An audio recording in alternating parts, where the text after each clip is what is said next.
Hi YouTube, it's Milo here, and you're watching Talkin Cube. In this episode, we're going to be talking about green in Cube, or as I like to call it, the color I switch to when I realize I don't have enough dudes in my deck. So let's take a look. Okay, we're talking about green, huh? Let's start with the green planeswalkers. They're both Garuks. They're twins, or Garrick. I don't know how you pronounce it. I don't know how I just know that I pronounce it Garuk. So these two Garuks are a 4-drop and a 5-drop. This is the one I think that I prefer. It just produces 2/2 creatures, or it can act as a 3 damage removal spell, like a lightning bolt to a guy. It's especially good against creatures without power, 0 somethings. It just kills them immediately, which is, pretty freaking sweet. It flips, and it has 3 other abilities, which I think is good. A Planeswalker with 5 abilities seems useful in a bind. And plus it only costs 1 green, so if you're just splashing green, that rare moment you're actually splashing for green, this is not a bad card to splash for. Everybody likes Planeswalkers. This guy, on the other hand, you cannot splash for, which is why I don't like him. He's only really good in 1-color or 2-color decks, or maybe a 3-color deck where your 3rd color is maybe 1 card, and you have a lot of fixing. In green, that's possible. There's a lot of fixing in green. The triple green, though, is why I dislike him. Once he's in play, though, he's freaking MVP, because he makes 3 3s with its plus ability. It's -3, you draw cards equal to the greatest power among creatures you control, which is going to be like 4 or 5 cards. And it's -6 wins you the game, unless your opponent wraths or something. I think that if you play this guy and you just make 3 3s every turn for free, you're just going to win the game anyway. And especially if you -3 him to, at minimum, Ancestral Recall. That seems also very good. This guy's great. That's all I'm going to say about that. Let's look at the 1-drop mana producers. I'm just going to go through these guys really quickly. I've purposely haven't put in Elvish Mystic because I think 2 copies of the same card are enough. Especially considering we also have Avacyn's Pilgrim, which produces white, but you would play this in a deck that wants to ramp, even if you're not playing white. I replaced the Elves of the Deep Shadow with him. And then, of course, the best one, Noble Hierarch. And then we also have Jorga Treespeaker. You see why Elvish Mystic is not needed when you have all of these? Of course, you have Birds of Paradise, which some people might say is maybe second best to Noble Hierarch, maybe the best. I don't know. I definitely like this one because you can throw a sword on it. It has evasion. This card has been last picked so many times in my cube, but every time I want to take it out, there's always one player, mostly EB, who's like, no, you can't take it out. Don't take it out of your cube. I want this card gone so badly. Green is just not the super aggressive 1-drops anymore. That's like red-white, and maybe even black has more super aggressive 1 and 2 drops than green does. Basking Root Wall is just an extra value card. If you have a lot of effects that force you to discard, at least you can get a body in the way. It's good with Survival of the Fittest. Every time I have Survival of the Fittest, I'll play Basking Root Wall because it's just a tiny mana requirement, and you get to search them out for your deck and put them into play immediately for 1 mana. And maybe the extra body adds up. Maybe you can overwhelm your opponent. I just really like Basking Root Wall. What can I say? It's just so much value for 1 guy. Here, as well as another 1-drop, Treetop Village, because if you're going to play this, it's going to tie up your mana so that you can't cast anything else. This is kind of like a 1-drop, except it doesn't get hit by Wraths, and Sorcery Speed Removal, and it's a 3/3 trample. This is the exception to the rule. Experiment 1 is like an aggressive 1-drop in green, but because there's not a lot of support for that type of archetype, Experiment 1 has yet to shine in Cube, and it might get cut before it really, had a chance to live.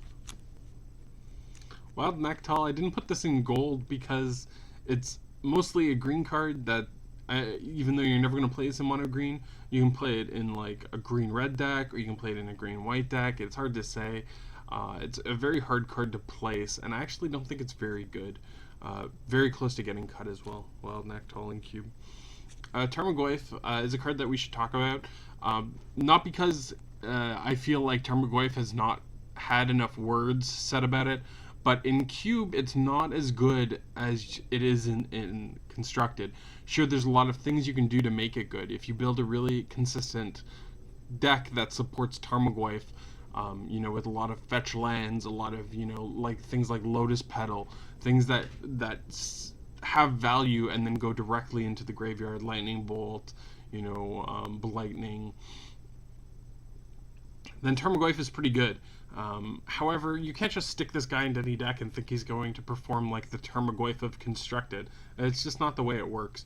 This card's still good enough to be in Cube, but don't slam it down while you're passing things like Library of Alexandria and Saw Ring and Jete and whatever else. And actually, maybe in Cube, I think something like Birds of Paradise or Noble Hierarch you might want to take over Tarmogoyf. Wild Mongrel is there because it's a pet card for me, and I really like playing my Wild Mongrel and discarding my Basking Root Wallet. It reminds me of the time that I actually played Constructed. If you want to know a little bit about me, this was the last time I played Constructed Magic. Mayor of Everbrook. There's a lot of cards that are human, that are in Cube, that don't say human on them, so you have to use Gather to find out, which is a hassle that I don't like going through, so I don't play Mayor of Everbrook unless I have to. Wall of Blossoms, exactly like that other wall, the white wall, Wall of Omens. It's 0/4 for 2 mana, it comes into play, draw a card. It's solid. Although you don't really want to be so much on the defensive when you're playing green. River Boa, 1 green for a 2/1, pay Island Walk, pay green to regenerate him.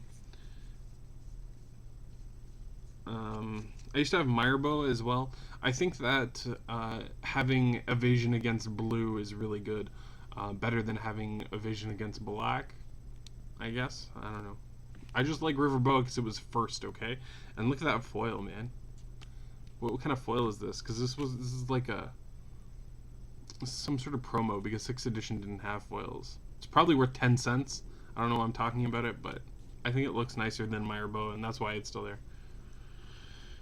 Sylvan Curated, it's another card that we're giving a shot in Cube. It's definitely better than Utopia Tree, but Utopia Tree wasn't in the Cube. I like the fact that it can block against aggro when you're playing a really clunky ramp deck. This is the type of guy that blocks Stromkirk Noble or Rakdos Cackler or, those dudes. And it doesn't just get removed really quickly by Lightning Bolt. Strangleroot Geist, really good with Birthing Pod. It's good with Skull Clamp. It's more of a card that fits in the right sort of archetype. You don't just throw this in any deck. It's also a really good aggressive card. So if you are that fringe player playing green-red aggro or green-white aggro, this card is definitely going to make your deck. I think he's pretty good. We have Secure Tribe Elder. It's a Snake Shaman for 2 mana. It's a 1/1, and it can sack to put a land card, basic land card from your library into play tapped. So it's good against aggro. You play him for 2 mana. Since he doesn't require a mana cost to use his ability, you can block the turn you play him on turn 2, and then sack him to get the land. So it fogs, and you get a land. And if you play something like Living Death, you want all your guys to be able to sack themselves anyway. Another good card with Living Death is Fauna Shaman. It's just an additional survival of the fittest. We also have a Scavenging Ooze. It's a everybody knows this. He's playing standard right now. Lotus Cobra. It's the GP promo. Whenever a land comes into play, it adds a mana of your choice to your of the color of your choice to your mana pool. Good with fetch lands.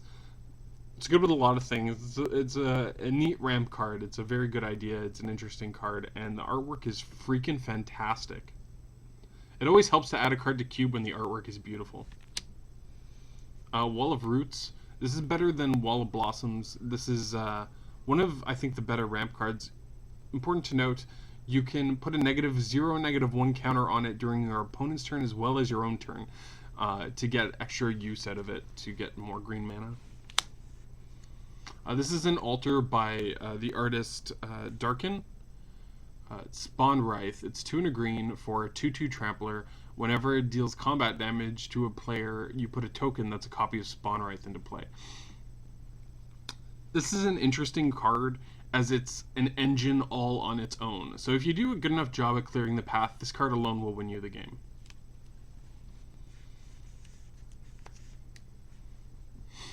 We have My Elder. He is MVD, is what I've heard him be called, most valuable druid. It's a 2/1 for 3, which sucks. However, when he dies, now this happens whenever he dies, this isn't an ability you have to activate. You search your library for 2 basic lands and put them into play tapped. Or no, you put them into your hand and then shuffle your library. But he can sacrifice himself. He is his own self-destruct button. You can pay 2, sack him to draw a card. When you do this, he sacrifices and goes to your graveyard first. So you then trigger the lands. You search your library for lands first, get them out of the deck, and then you draw your card. This is what some people call thinning your deck. So it gives you less of a chance of drawing a land since you've removed 2 from your deck. Eternal Witness is a great card. It was reprinted most recently in Modern Masters. It's 3 mana, 2/1, and it comes into play you Regrowth, which is return any card you want from your graveyard to your hand. It combos with a ton of things like evoking,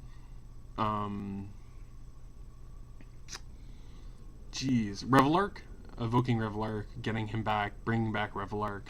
When he dies, evoke Revelark, bring him and somebody else back, get back Revelark. Here's a card that I haven't see play that often. It's 3 mana, 1/3, and when it deals damage to your opponent, to a player, you may draw a card, or combat damage to a player, you may draw a card. Like Shadow Mage Infiltrator, which we saw last time. The only problem with this one is that it doesn't really have evasion. Instead, it has the Basilisk ability. Whenever it deals combat damage to a creature, destroy that creature at end of combat. Wolfeared Silverheart, as far as I know, has never seen play in Cube. Uktabi Orangutan, also known as the Sex Monkeys, and if you don't know why, just take a look over here. You see how that monkey is positioned behind the other monkey? It's almost like they're having sweet monkey sex. This is exactly Manic Vandals, except it has a really cool story attached. Throne the Last Troll, he's solid. There's a joke amongst cubists about this slot. The 2 and 2 green slot is the most competitive cube slot. There's just so many good choices for 2 and 2 green, and every set they print better choices for 2 and 2 green. So look at this. We have Throne the Last Troll. We have Obstinate Baloth, which is like one of the sickest cards against mono red. It's so good, or against any aggressive deck. Being able to just gain 4 life, and with things like Recurring Nightmare, with reanimation, with things like anything that lets you trigger your Enter the Battlefield ability again. You trigger this twice, you've gained 8 life. And any tempo deck, any aggressive deck is going to have a really hard time of catching up. While you cast your big fatties like Chameleon Colossus, this is a game ender. It's 2 and 2 green. It's a changeling, so all those things that pump changelings, like the Mishra's Factory and the Blinkmoth Nexus, those things pump him. And has protection from black for some random reason. And then for 2 and 2 green, it gets +X/+X until end of turn. where X is its power.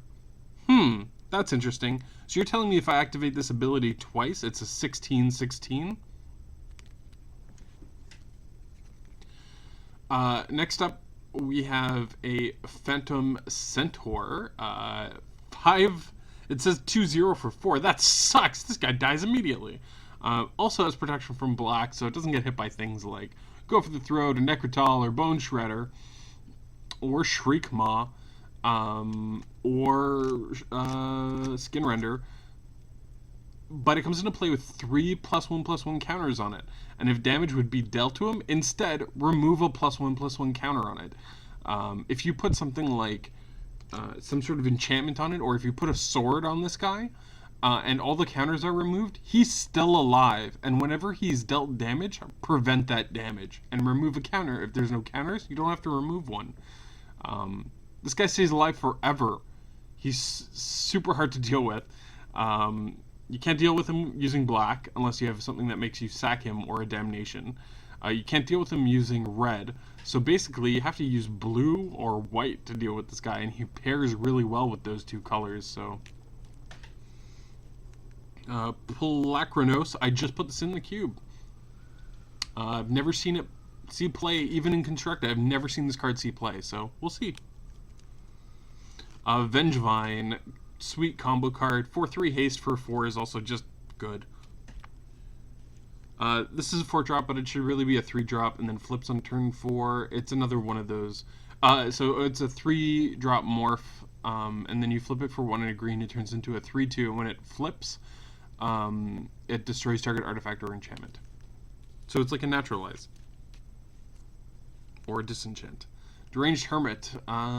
This guy, despite being one of the cutest token producers of all time, is also just a really good card to play with a bunch of other, either with ramp or with anything that lets you use the enter the battlefield abilities. Again, it comes into play with 4/1/1 tokens, and it's a 5-mana card. It's a 1/1, and it's also anthems all the creatures that it brings into play. But the creatures it brings into play are squirrels, which is adorable. We also have Genesis. It's a 4 green for a 4/4, but you never play this card. You get him into graveyard as soon as possible, and then at the beginning of your upkeep, if he's in the graveyard, you can pay 2 and a green, and if you do, return a creature card from a graveyard to your hand. It also includes him, if you're curious, but that's not what you want to do. You want to keep returning things like Deranged Hermit, or your Eternal Witness every turn. So you keep generating those enter the battlefield abilities, and then let them die, and do it again, and do it again, and do it again. Or you might want to keep returning your Acidic Slime. Or this is also really good with Avalanche, right? It's a really good card. Acidic Slime is a 2/2 for 3 and 2 green. It has Death Touch. When it comes into play, destroy an artifact, enchantment, or land. Wolfear Silverheart ends games really quickly. It's 3 and 2 green, 4/4, soulbound, and as long as it's paired with another creature, both of those creatures get +4/+4. So it's really an 8/8 for 5. Indrik Stomphowler is, again, like the Nantuko Vigilante. It's a 4/4 for 5, and when it comes into play, you destroy an artifact or enchantment. Thragtusk. We all know Thragtusk. Primeval Titan. We definitely all know Primeval Titan. And it's important to note, it's not basic lands. You can go get your Maze of Iths, and your Core Havens, and your whatever else you want to get with him. You can get your Gavany Townships and your Kessig Wolf Runs. Crimson Tusker, it works actually a lot like Cultivate or something like that. You very rarely pay 7 mana for your 6/5. Instead, you cycle them. You look through your library for a basic land, put it into your hand, and then draw a card. And it can't be countered, since it's an activated ability. Last card is a Reanimate Target, or Sneak Attack. It's Craterhoof Behemoth, 5/5 haste. When it comes into play, you get this giant overrun effect. Let's look at the non-creature spells. Alright, we got Berserk. It's one of the only pump spells. We got 2 in the cube. This doubles a creature's power and gives it trample until end of turn, and then at the end of the attack, the creature's destroyed. So you can do it to your opponent's creatures as well, but just keep in mind it's still going to double their power. Vines of Vastwood gives your creature hexproof at instant speed for 1 green, and with a kicker, if you paid another green, it gives it +4/+4 until end of turn. Now we have some cards that let you cheat some lands into play. Exploration and Fast Bond. They're both just combo cards. They're really only good if you have a plan. You don't want to just shove these into any deck. Rancor, it gives you green evasion, and what green evasion is trample. So it's an enchant creature, gives it +2/+0 and trample, and when it's put into the graveyard from play, return it to its owner's hand. We also have Sylvan Library, lets you draw an additional 2 cards during your draw step, and for each one that you decide to keep, you pay 4 life, or you can put them back on top of the library in any order you wish. It's a very powerful card, lets you stack your deck. Great with things like Bonfire of the Damned. Regrowth, this is what Eternal Witness does. For 1 additional mana, you get the 2/1 that you can reanimate.